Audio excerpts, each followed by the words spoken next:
मेरे पास। जब उनके पास गया तो राजा साहब कहने लगा कि आज रात में बढ़िया से पहरा करना।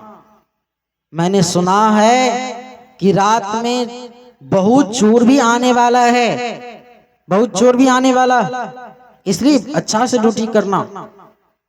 कहा कि ठीक है महाराज, आप निश्चित से सो जाएं, मैं रात भर पहरा करूंगा, रात भर पहरा करूंगा। वो पहरा करता था। रात जब 2 बजा, रात्रि के जब 2 बजा, तो उनकी बेटी जो थी राजकुमारी और उनके राज में जो मंत्री था, उन दोनों में प्रेम था। तो वो दोनों एक कक्ष में था। तो वो चोर सिपाही पहरा करते करते उनके कमरे के सामने जैसे ही पहुंचा तो देखता है कि दोनों एक कमरे में हैं। संत के मुख से सुना था कि जो निवस्त्र होगा उसको वस्त्र देना, जो भोजन के लिए तरसता होगा उसको भोजन करवाना। इनके सर पे एक गमछा था। क्या क्या चोर सिपाही गमछा को फेंक दिया, फेंका, पूरा शरीर ढका चला गया।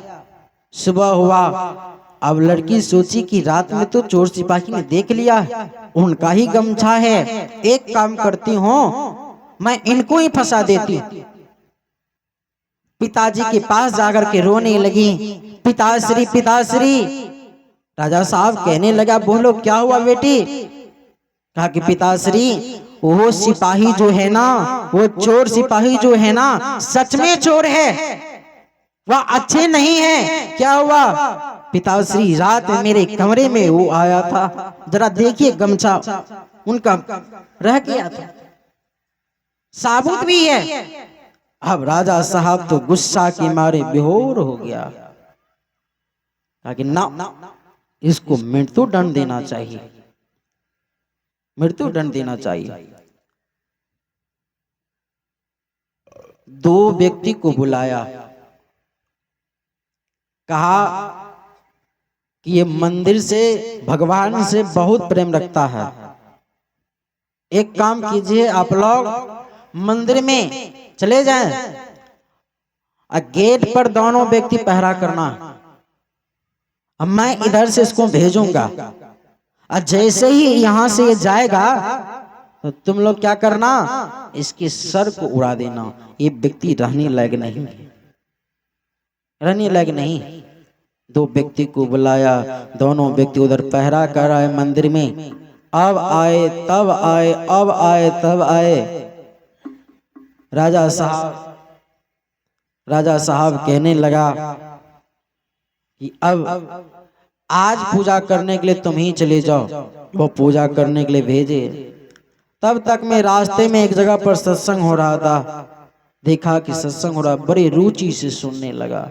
समय बहुत बीत गया, 2-4 घंटा जब बीता तब तक में राजा साहब सोचते हैं कि अब तक में तो काम हो गया होगा।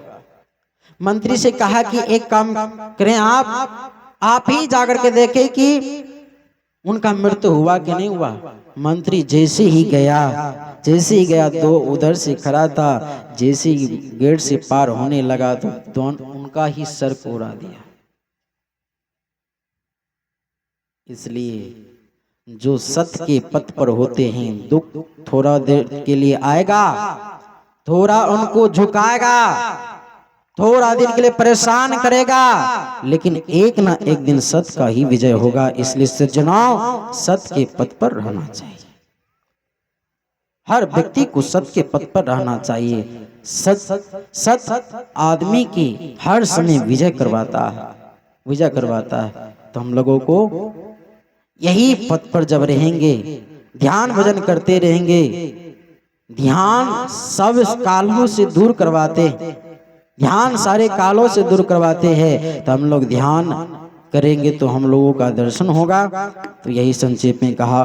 बोलिए प्रेम से श्री सद्गुरु महाराज की जय। जोरदार शब्दों में जाकर करें, बोलिए प्रेम से श्री सद्गुरु महाराज की, श्री सद्गुरु श्री सद्गुरु महाराज की जय।